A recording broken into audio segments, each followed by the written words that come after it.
K Black Boxing, coming to you with another video. Vasyl Lomachenko. Is he ducking Orlando Salido and Guillermo Rigondeaux? I can answer my own question. Yes, he definitely is. I just got to be just frank with this. I believe, and I also think that uh, Lomachenko believed that Salido and Rigondeaux give him problems if they was to get in a square circle.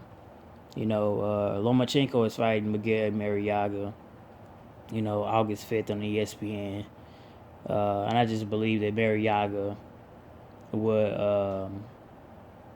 allow him, Lomachenko, to showcase his talent more versus going against somebody like Salido, who is rough and rugged, a come-forward fighter, or against Rigondeaux, who is a very, very slick, technical southpaw, who don't get hit a lot. So I just think that, Lomachenko, I know that's not ESPN, but HBO's pound for pound fighter number one, and a lot of other people believe that same narrative, but I never believed that Lomachenko was pound for pound. He do have some talent, but I know he's a 2-time gold medalist and this, that, and the third, but I never was on a hype train, or believed all the stuff that they were said, because I've seen this guy have a loss in his first 9 fights, so, and I'm not saying a loss cannot make you pound for pound. All I'm saying is I just can't call you that or call you the best or one of the best if you only have 9 fights. You haven't even finished your career out to even see if you was one of the best of all times. And these guys want to compare you to guys like the greatest fighters of all times, you know what I mean? And I just don't agree with that narrative. So we already know, man, what's going to happen. I'm just going to tell y'all like it is. What's going to happen, he's going to continue to fight up guys that he know he can beat for sure. All right? And this is how it goes, man. And I'm not going to, like I said, I'm not going to knock his wins against Gary Russell Jr. or Nicholas Walters, but Nicholas Walters quit, and it was very suspect in that fight. And with Gary Russell Jr., even though I thought Gary Russell Jr. was going to beat him, Gary Russell Jr., I guess, I don't really know. He just didn't show up that night. And this is what it is. Against Orlando Salido, he knows, in the first fight, Orlando Salido, no matter how many losses he got, no matter how many times he get knocked down, how many times he get beat up, he knows, Lomachenko knows that he's going to be in for a long, rugged 12 rounds. And it might result in the same outcome.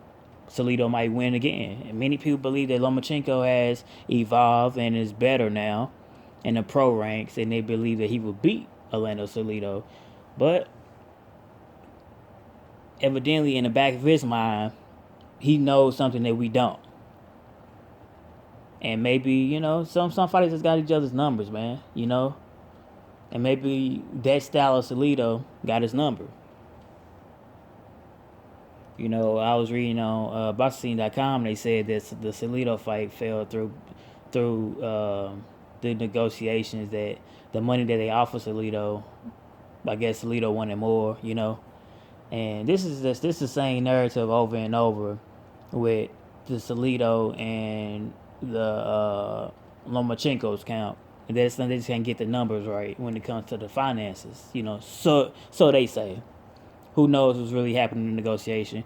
For all I know, they really don't want to fight Salido, and they could just put that out there in the narrative so they can say, well, we offered him this, he didn't take it, so hey, it is what it is. So we moved on. We couldn't wait. We got a date, so we had to, And people will accept the narrative, but not me. I'm not that damn silly. I'm not that damn naive, that I see a blatant duck.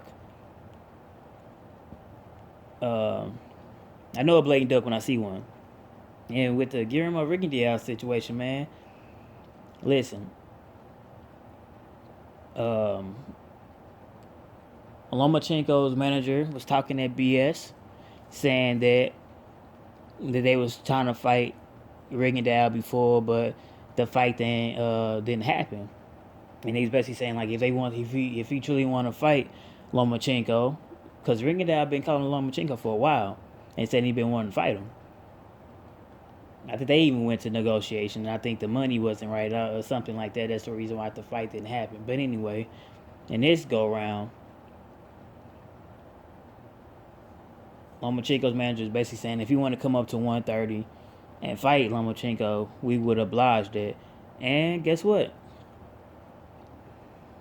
Rigondeaux was willing to come up 2 weight divisions.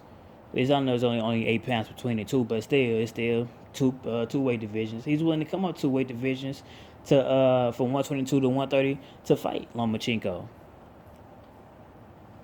But I knew it was gonna be yes. I knew they weren't gonna fight Rigondeaux because they were saying all that shit like he can come if he come to 130 we'll fight him. And then once Rigondeaux answered and gave his answer and said that he was willing to do that, then here comes his manager saying, "Well, I'm not a promoter. I'm just a manager. I don't make the fights, so it's up to the promoter. This and that." I knew it was bullshit right then and there, man. I knew it was bullshit. I smelled it a mile away. They don't really want to fight. He really don't want to fight Rigondeaux. Just like I said with the Salido, his pressure style maybe would give him fits, and it did. It did in the first fight, so I'm pretty sure it would do it again. With Rigondeaux style being slick, he can stand right in front of you. He can see punches coming from a mile away.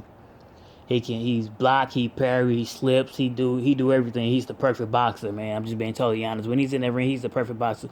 Nobody is going to hit him. Look at Flores. You see what happened with Flores. Flores couldn't hit him at all. I know it only lasted 1 round, but the way it was going, he wasn't going to touch Guillermo Rigondeaux.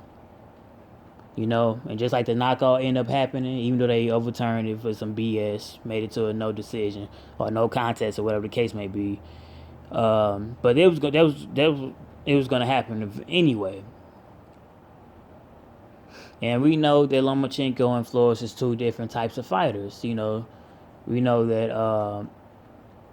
Lomachenko has a higher IQ than Flores, but what I'm trying to say is that he wouldn't be able to hit Rigondeaux with those in and out dart type of punches. He's gonna be getting counterpunched the whole damn time. He used to being the counterpuncher. He used to being a better technical fighter in the ring, and he's not gonna be a better technical fighter if he was to meet Rigondeaux. And he knows that no matter what the 8 pound swing. And like I've said before in another video, if they was to fight, even though Lomachenko participate in a higher division, he's not going to be like 150 pounds on fight night. He might be 135, and Rigondeaux might be maybe 125, 126. So he might only have like a 10-pound advantage on him. Look at Flores and look at everybody. Look at no need to never when he fought him. Look at everybody else that fight him. They all going to be taller, bigger, and have a weight advantage on him anyway. But look what he did to him. He destroyed them all. And Lomachenko would be no different. Yes, he's very technical, but like I said, he's not technical as Guillermo Rigondeaux. And I believe that Rigondeaux would catch him with counter punches all night. He would run into something because he moves his legs and his footwork, and he's gonna dart in and end up getting caught with something. Guillermo Rigondeaux got good footwork as well, so they don't want those problems. In so many words, this is all, man. And yes, he definitely ducked Salido, and he ducked Guillermo Rigondeaux for an easier opponent. And this is how it is, man. I'm K Black Boxing, signing off. Like, comment, subscribe.